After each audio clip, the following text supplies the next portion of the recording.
Hello and welcome to episode 8 of the Fighter Share Report. This is the Badger. And this is Brew. And we're so glad to have you all back for one more episode. And I'm so happy to, what we're going to do when we get to episode 11, because you've been counting them on your fingers. Stick with us. We got a great show coming at you. The Badger's here. I'm here. You're here. That's all we need.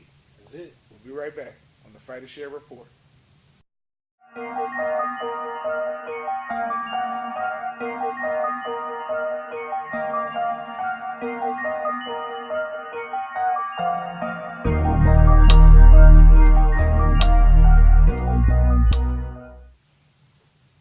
Welcome back to episode 8. That's right. Round 1. Weekend review. Weekend review. This is where we review the fights that happened just this weekend. So I'm going to turn it over to the Badger since he is the guru of what you need to know. So this week on Friday night we had the Durrell brothers. Andre Durrell versus Blake Caparello. Anthony the Dog Durrell versus Caleb Truax. Now the dog came out. Dog came out. Dog showed up. Yes, and showed out. Bit him around the ass. Yes. First round. Done. Next thing you saw him, he had a bottle of water, chilling. Waiting on his brother to fight. I'm still waiting on his brother to fight. I was about to say you took the words right out of my mouth, brother. Sorry. But Andre Durrell, man, you have an extreme talent. Yes. But for some reason, these last couple of fights, you have not been able to put it together. Yes. Blake Caparello was tough. He was rugged, and he crowded you. And for some reason, you just didn't take well to that, and it made for a tough and rumble fight. Yeah. And you made it tougher than it should have been. Yeah. Dancing with him, leaning on him, pressing on him, instead of boxing him. Matter of fact, you earned the Pac-Man sound this week. Wow. You know, when the ghost would catch him, you'd hear, "Ew, rip, rip." You got it, bro. Cause next. Yeah. So Saturday afternoon, local guy, Yes. Andre Berto, Polk County stand-up, vicious Victor Ortiz. The saga continues. Fight number 2. Berto looked like Berto from like 3 years ago at first, and I was like, "Come on, man, not again, bro." And then light switch came on in the second round. No, second round? I think it was the second round. We got him out in the 4th round. That's when it seemed like he woke up. Yeah. But he started moving a little bit better in the second round. He started moving progressively better because he was like Frankenstein in the first round. Yeah. But he got better. But hey, that uppercut. Feet. Payne Manning feet. Uppercut's always been Burrow's calling card. Yeah. It's always been his calling card and found a home. Who did it? And you know, Victor's gonna go back to Hollywood now. Maybe Expendables 5. Well, he saw the lights on Saturday night. Was it the train lights? No. Yeah. When you're back. Yeah. He became a fish. Good job, Berto. Nice. Now you back in the mix, brother. We'll see who they got next year at 147. It's going to be interesting. And Ortiz. Don't go anywhere, because you're coming back later in the show. Yeah. You stay right here. Yeah. And then Saturday night. James DeGale versus Medina. First of all, before we talk about the fight, when did Chunky fighting Porky become acceptable? First of all, as a big guy, I'm mad that neither one of them are above 170 pounds. Right. With the names Chunky and Porky. Yeah, that was a big fight. That was a slight against me. Yeah. That's okay. Really? Yeah, but DeGale, British champ, one of 12, I think they're out there right now. One of 12. Yeah. You won the fight, I guess, but the running around on your bicycle when you didn't have to, because when you did sit down and display your ability, you were the much better boxer. But for some reason, you just felt like you wanted to try to put on an exhibition. And in the midst of doing so, luckily you was fighting the way you was fighting, because you lucky you wasn't on the fight after that, because you deserved what happened in the other fight. You really lost the fight, bro. Ooh. You lost the I fight. ain't say that. You thought you were Roy Jones Jr. without Roy's results. Y'all must have forgot. Yeah, because you said you were going to take him out before round 6 because Badu Jack knocked him out in the 6th round. And if Badu can take him out, I can take him out too. Right, you took him out to the dance. That boy put something on your behind. Your body should be worn out with today. my fish and chips because I'm from London. You took a kipper to the chin. But hey, honestly, Miguel, man, you gonna have to come to next fight. Next fight, you gonna have to come to fight. You gonna have to. You showed your excellence in boxing. You And really can box. And Medina, keep your head up, man. Your future's bright, man. Yeah, You're gonna get more opportunities. Yeah, you fought. You really deserve better than the judges gave you. And then that Badu Jack, Lucian Bute. First of all, two of the best names in boxing. Yeah. But they Badu, don't fit. Jack, and Lucian Bute. Jack Booty. Jack Bute. Good fight, man. Good fight. I was a little bit surprised with the outcome, to a degree, but good fight. Stuck on it. What? Yeah, it was a good fight. I don't believe it was a draw. Me neither. I believe Jack put enough work in earlier in the fight and constantly going to the body, and he was never really in any danger. Jack the Ripper. Yeah, he was never in any danger from Bute's shots. Yeah. Because Bute never really got centered. No. He was moving and hitting with glancing blows. And Jack kept it basic, let's be honest. Yeah. He kept his foot on the outside of the southpaw's foot and moved consistently to his left, Yes. nullifying his power punch. And those body shots put in work, but Bute is a warrior. Because normally when you think somebody was slowed down after getting hit with so many flush body shots, he was able to keep the pressure, and his pressure increased. Rounds 9, 10, 11, and 12, I was like, what was this guy the first 8 rounds of the fight? yes. So, my hat's off to the old champ, man. And I believe he's going to get another title shot down the line, even though he's 36. But he can still He fight. can still scrap. And people will come to see him fight. Or he may just be a glorified gatekeeper. They get big paydays too. So They do. either way, But then every once in a while, they upset the guy at the gate. yeah. So, yeah. But Badu Jack, man, good work. You are improving each and every fight. That's all we got. We can review. That's it. So we got it. Yes. Jack Booty. We'll be right back with punch counterpoints. Coming up, be round 2 on the Fighter Share Report. Welcome back. Punch counterpunch. This week we're dealing with the subject of systematic scoring. Is it leading fights too much? Well, after last night, I would have to say that's legitimate beef, legitimate argument. I'm going to go with the con. Okay. And I think that systematic scoring it's not that bad, actually. I think that what happened in the fights that we saw the other night were fair. I think the perception of the scoring may have been off, but the scoring in and of itself, the ruling was correct. I felt like James DeGale was the champ. He did get on his bike. He rolled around a lot, but to beat the champ, you gotta beat the champ. You gotta put him on his keister, or you gotta just make it a thorough clinic. Medina did neither. He had moments, a few of them, well, a lot of them, where he looked good, but DeGale had those same moments, and he landed the more highlight reel ooh and ah punches. What hurt DeGale was the fact that he was such a heavy favorite and he didn't perform to standards. But I don't think at any point that we should say that he deserved that decision over DeGale. And with the Badu Jack Lucian Bute fight, I mean, it just depends on what you like. I thought Badu Jack won the fight, and most people would. But if you look at it for what it was worth, Bute was busy. He did land a lot of punches in those closing rounds. Jack did, he did like he was slowing down towards the end. So, I mean, for what it was worth, it was a draw. I mean, it wasn't disgrace because Badu Jack didn't lose the fight. And he's still going to fight DeGale for the belt. So, no harm, no foul. First of all, I don't believe systematic scoring really had a play in the Badu Jack Lucian Bute fight. I don't believe it was a draw. But the point of reference I'm going with was the DeGale Medina fight. And then when you look at Danny Garcia, who to me is overrated and bloated, versus Lamont Peterson. He does have the belt, but it was a gift.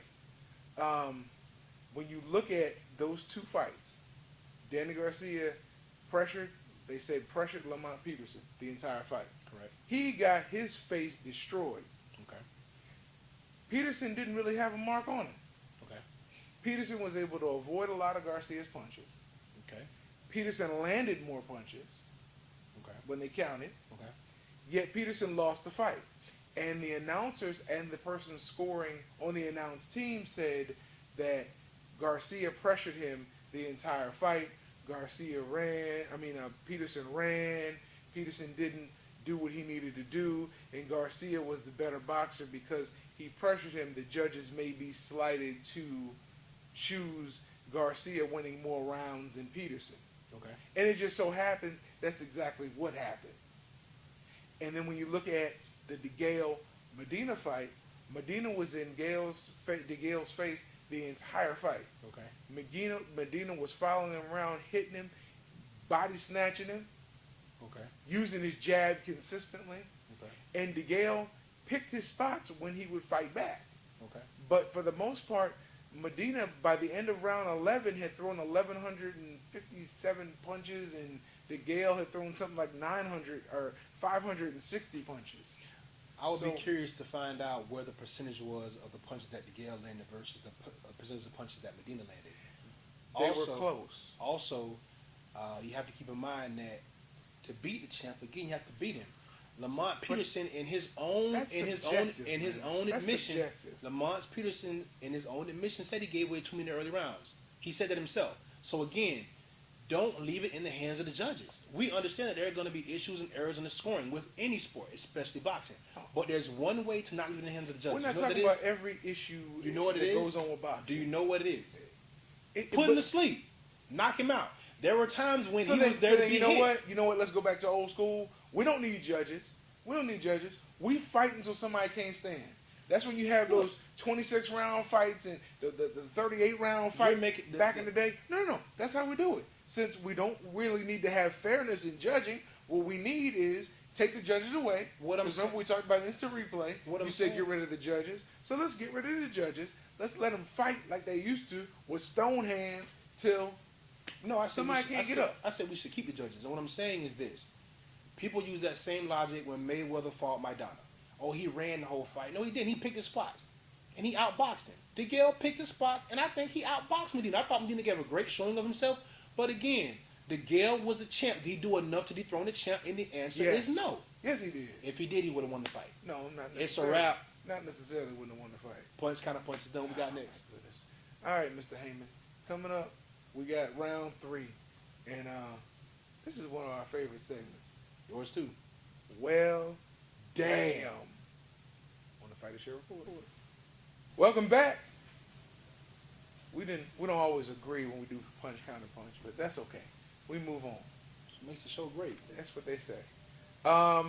We're here with our favorite new segment entitled Well, Damn. And this is round 3. Well, damn is when something happens and we just look at it. And that's the easiest thing we can say that we can still put on TV. Or the thing that just comes to mind. Yes, the thing that just comes to mind. Yeah. So I'm going to start this one off. All right, let's do it. The first one is the fight for Flint. That's right, baby. We got to clean up the water. PBC did the fight for Flint. I'm so proud of PBC and the Guerrero brothers. Yes, and the Guerrero brothers, both from Flint. And they won the fight. And they won the fight. And they came on and they represented Flint, Michigan to the fullest. But tell me why they held the fight for Flint at the Taj Mahal in Atlantic City, New Jersey. I mean, yeah, if you want to really do something for Flint, do something to boost the economy. Do something to bring money into the town. Like the 2 patron saints from the town actually throwing a fight in the town and probably putting some of the proceeds from said fight to the town. Instead of just buying water. What a novel idea. Water ain't going to fix the problem. The pipes is what's messed up. Thank you. Money. Have the fight in Flint. Bring all your celebrity boxer friends in the town who are going to attract more people. Yes. And have the fight in Flint. Yes, and pay for medical care that these people are really going to need and their children are going to need. Because some people who should be locked up. Anyways. Yeah, let's not do that. Let's do the fight for Flint. So, I mean, big shots out to PBC. Yes. And Al Heyman. And whoever else thought this was a great idea to have the fight in New Jersey because they need it. Made perfect sense to me. So from us to y'all, well, damn. That was terrible. What you got? That was awful. What I got, I'm gonna jump a little bit out of order here because I actually forgot what my second one was. I don't really remember. So I'm gonna say, Andre Berto, Victor Ortiz. I'm gonna let you have this one because you just take it away. You got it. Wow. Yeah. Good fight. Good fight. Sort of. The sequel. And Berto probably beat Ortiz back into the movie career. Probably. 'Cause- Expendables wasn't a bad look. Yeah, because Ortiz really didn't know where he was Wait a at minute. the end of that fight. And then, Quick thought though. yes, Ronda Rousey, Expendables. Victor Ortiz, Expendables. and in their recent fights, they were expendable. Expendable. Huh. Novel idea. Who'd have thought? Love it. But, That ain't what he here to talk about. no. It's now not even safe for you to go back to your locker room When the after a mood fight. hits you right like a pizza pie. That's Ortiz. I'm trying to figure out. No, what was that? This Joker hit him with the entire pizza box with the pizza in it. How you get a whole pizza box in a fight? Anyway, I thought you could only buy it by the slice.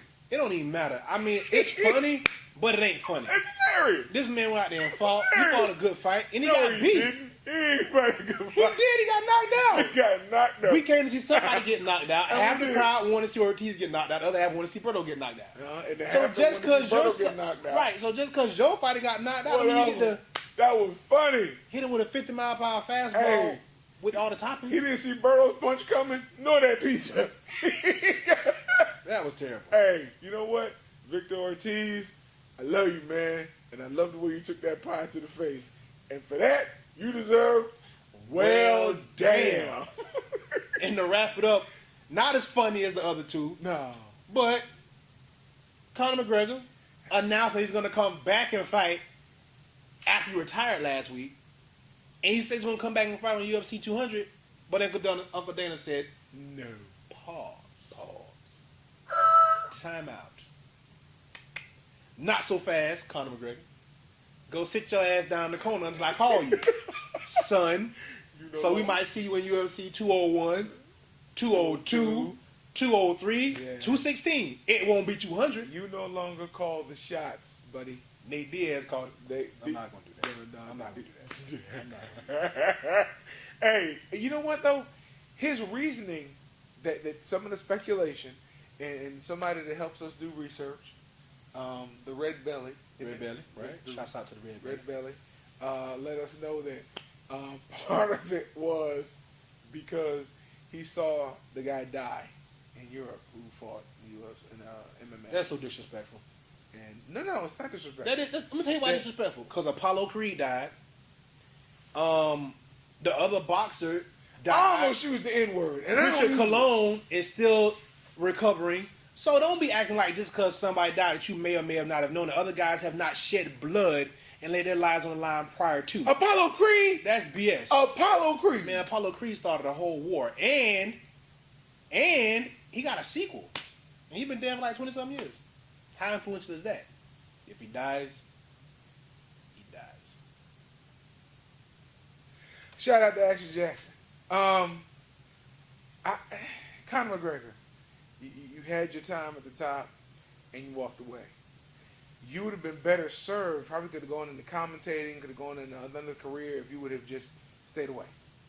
But now you saw those checks and those suits going out the window, and you know the girl that leads you around probably told you, I usually don't date people under 5 feet, but I did because of your paycheck. So now you want to come back, and I'm sorry, bro. Dana said you got to sit down for a minute. So, but he'll be back. Connor, from us to you. Well, damn. And that's it.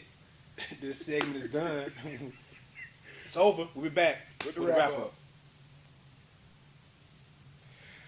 Welcome back. This is the wrap up. I really like Well Damn this week, man. Yeah, Well Damn is cool. It was- Well Damn is always cool. Yeah. Our show is cool.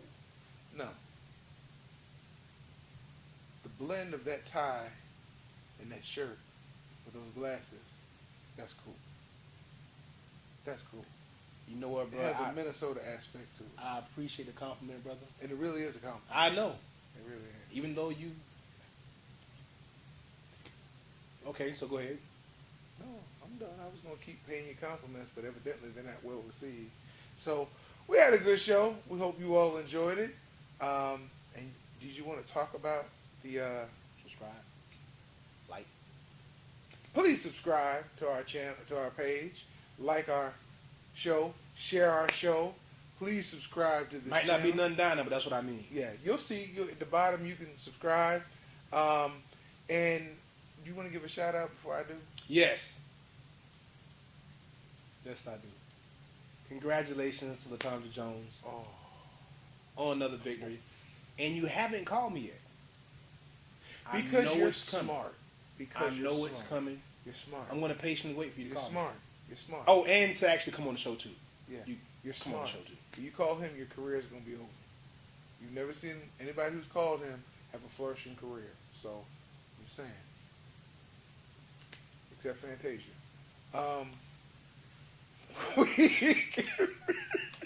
Truth is. Just saying. Shout out to J. Ron Curse, or Kearse if you're outside of Fort Myers. If you're in Fort Myers, it's Curse. Okay. Shout out to J. Ron Curse. Clemson safety. Drafted this weekend. Matter of fact, it was yesterday, right? NFL. NFL. 7th round, 23rd pick, Minnesota Vikings. Vikings. It's cold up there, bro. It's cold up there, bro. Way colder than it is in Fort Myers and in Or Clemson. yeah. You ain't in Death Valley anymore, and they don't have a dome. So, Outside. but you know what? You'll make enough money to buy gloves and wool underwear. You'll be okay. Just wear your wool underwear over the regular underwear so you don't chafe. But shout out to you for making it out of Fort Myers, becoming successful like your Uncle Javon. You did it on your own tools. Shout out to your dad because he's very proud of you.